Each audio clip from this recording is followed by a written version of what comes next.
keep to myself, especially when it comes to my personal data online. I really don't want any hacker snooping on me, so I use NordVPN.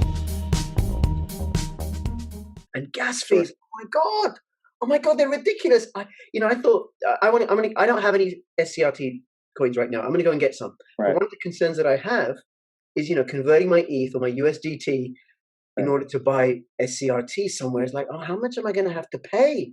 So how does SCRT deal with that? Well, because we're not on Ethereum, right? It's not an Ethereum token, right? Not the native coin anyway. Like it's very different. Like to acquire SCRT right now, to date, before the launch of auctions and before the launch of Secret Swap, you'd have had to go to like a centralized exchange to do it. So we have two ways that we're trying to solve, for example, the acquisition of Secret. One is creating a wrapped version of Secret that lives on Ethereum. So now you actually can go to Uniswap, buy a wrapped version of Secret, and we have a bridge to Ethereum. You can take that wrapped version, unwrap it, and turn it back into the native coin Secret on Secret Network and start staking it. Like that's something that we wanted to do just because people are in the Ethereum. Let's say that you don't want to pay those crazy fees on Uniswap every time you want to trade for something. So what you can do with Secret Swap plus the bridge is you could take your Ethereum, right? Let's pick a number, 100 Ethereum. You take it over the Ethereum bridge, and now minus the fees from interacting with the bridge, you have 100 Secret ETH. And now you go to Secret Swap and you can trade your 100 Secret ETH for any other Secret token, including Secret itself. But you could also trade it for Secret Uni, Secret DAI, Secret USDT. And those fees, because all of that is happening on our network and not in Ethereum, instead of talking hundreds of dollars, you're talking less than $1. But you still have the security properties of us being like a standalone chain. That's a lot of like the layer 2 DEX solutions you see for Ethereum right now. Like it's sort of a similar model. You have to first pay the crazy fees to get something over to layer 2. So only once you hit layer 2 are things better. Layer 2 on Ethereum, native only to Ethereum, only solves the fact that things are expensive on Ethereum. We solve for something very particular, which is privacy. And we support a cross-chain asset ecosystem.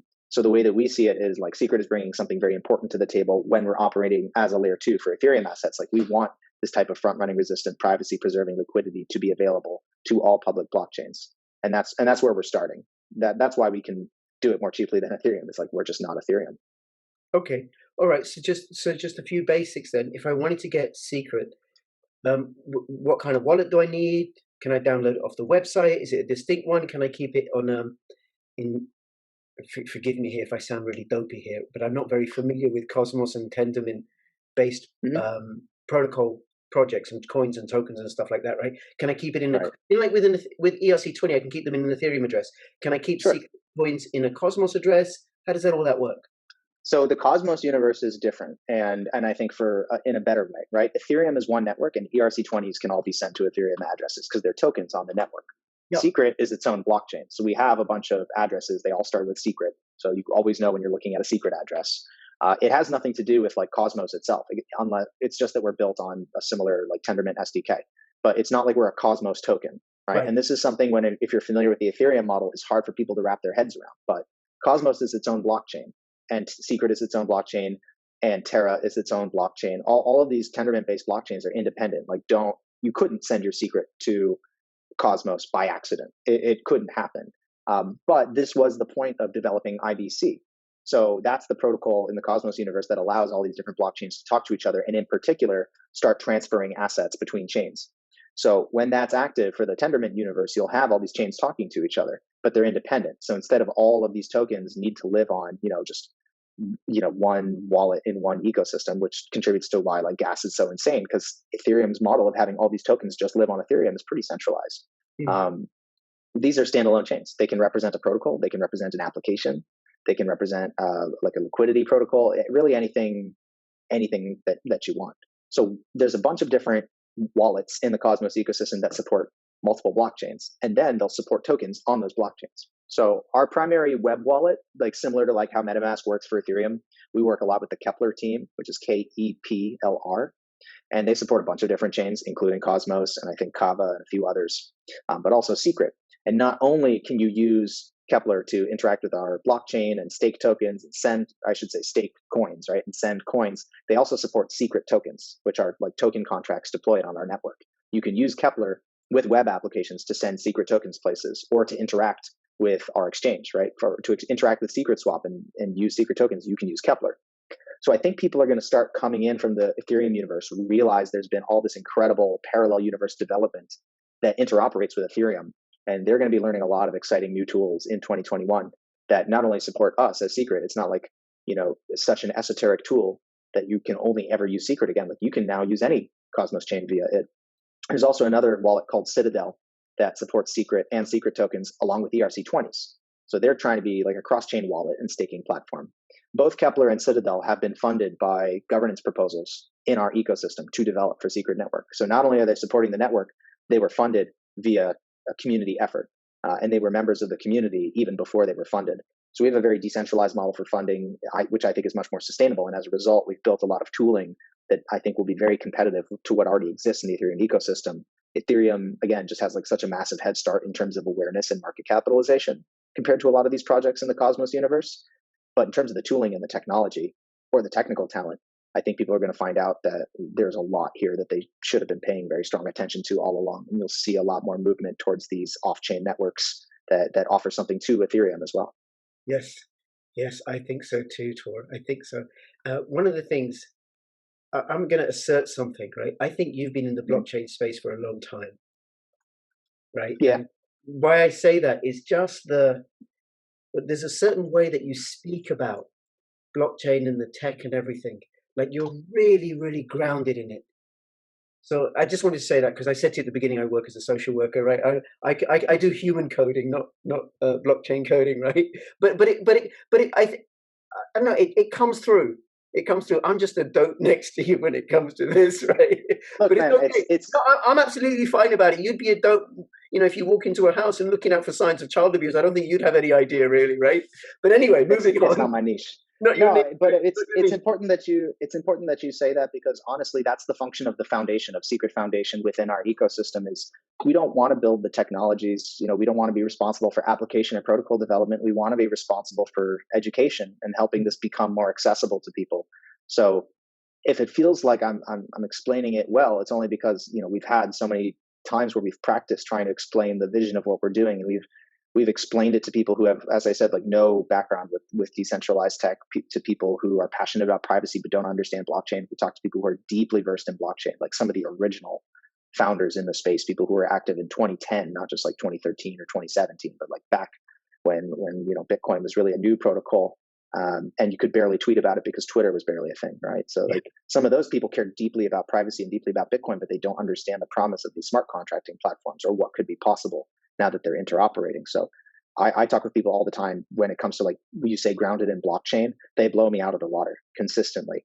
But because they haven't seen exactly what we're doing, because it's never existed before, it is always exciting to be able to say, we are doing something really bleeding edge because, it's so cutting edge and new, you could cut yourself and bleed out.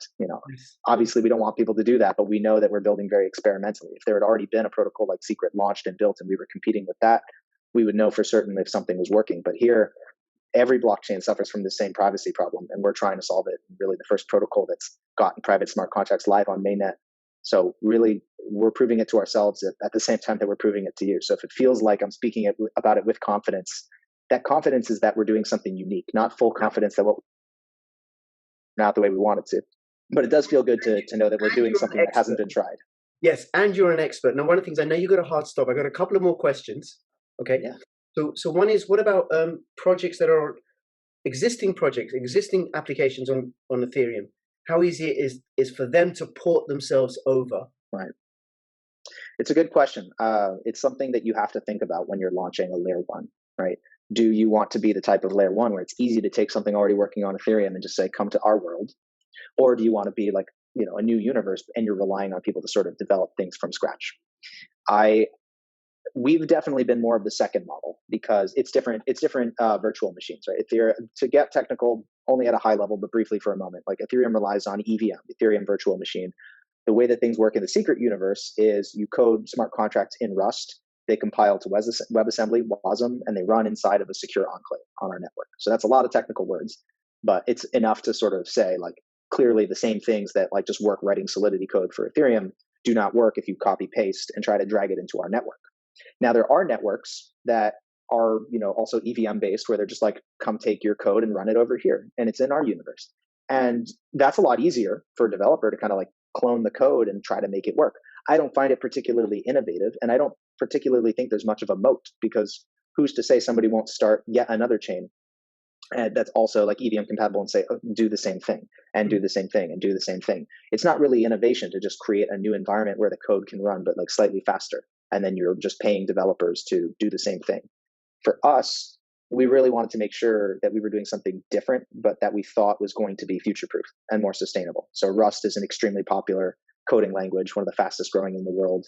WebAssembly, we think is the future of the web. We're basing a lot of what we built on CosmWasm, which is a Cosmos-based like WebAssembly smart contracting standard that's been developed within the Cosmos universe. So we based what we're building off of that so that we're more compatible with other Cosmos blockchains as well. So we've tried to split the difference. We're building our own universe, but it's compatible with other universes that are emerging. We're using technologies that we think will be standard for not only our industry, but for Web 2 going forward. So that means if you're starting to build contracts and applications in our ecosystem now, there's a very good chance what you're building is still going to be used in a few years. And while it's harder when you start up, I do think that gives us more of a moat, more of an advantage while remaining interoperable. And it's exciting to see what people have been able to build, even though it is so new. Okay, all right, thank you. Last question, and then we're going to finish up, right? Mm-hmm. Which is my understanding of secret. So it's private, but it's also secret, because a secret is something that can be disclosed. And I think of it as, those original black and white cameras on the tripod in the 1920s, and then the photographer will put a cape over his head and then I wasn't there, but I've seen the pictures. Yeah. You weren't there, right? I've seen the pictures as well, right? But the photographer will pull the cape over his head, and then the photographer does some technical wizardry underneath that cloak, and nobody really knows what's going on. But then this image gets created. So my understanding, there's a black box sort of technology that Secret uses that can be disclosed by removing the cloak where people need to see it. Is that? Yeah, we call, so yeah, I mean, again, any analogy is going to be somewhat imperfect when you're trying to take a technology from the 1920s and say this represents something that's being built in the 2020s. But conceptually, that's pretty much what we're talking about. We call that principle programmable privacy. In the way that we talked about programmable money with Ethereum. So programmable privacy is the ability to make some pieces public, some pieces private of an application to whom you choose under whichever circumstances you indicate. And that's very important when you're building certain types of applications, especially DeFi applications or access control applications, decentralized gaming, anything that just requires information to be different depending on who is trying to interact with it. And the way that it works on our network is exactly that. Like, it's private by default, like it's black box by default. Only the person who owns the address that interacted with a contract can view their own actions with that contract. That's like the technical way to say it, but like the easy way to say it is like, if you did it, you can see it. Otherwise, nobody else can. So you and I and like 10 other people can all interact with a smart contract. One of the most common examples is the millionaire's problem, which most people would say is a good problem to have. But the millionaire's problem is that, let's say there's 10 very vain people, us included, who we want to talk with each other and see which one of us is the richest. But none of us really want to say how much we're worth individually because we're vain. We don't want to be wrong. We don't want to be the least rich millionaire. So what if there was some sort of magical outside party where we could all whisper our net worths to this mystical deity figure, right?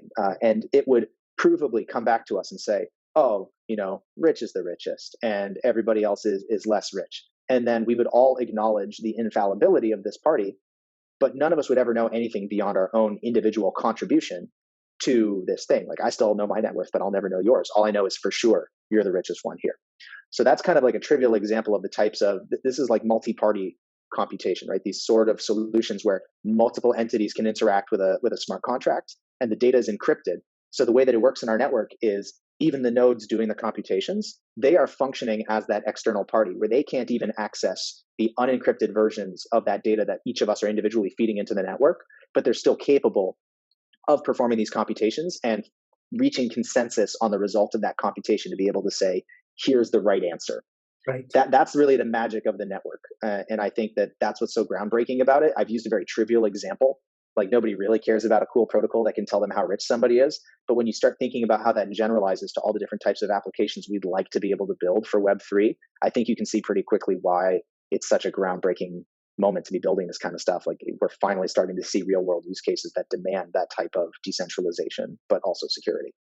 Yes, Tor, time is pressing there, and I want to get you back on again at some point. I know you're incredibly busy.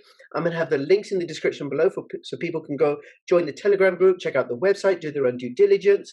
Go take a look if you're interested in privacy, and if you're one of the people who regularly watches my videos, you know where I am about privacy because of all the privacy projects that I feature. So I really appreciate you coming on. Do come back again. And for anybody who's watching, please keep filling your pockets with crypto profits. This is Crypto Rich and Crypto Tor signing out. All the best. Bye-bye. Bye. Thanks for having me.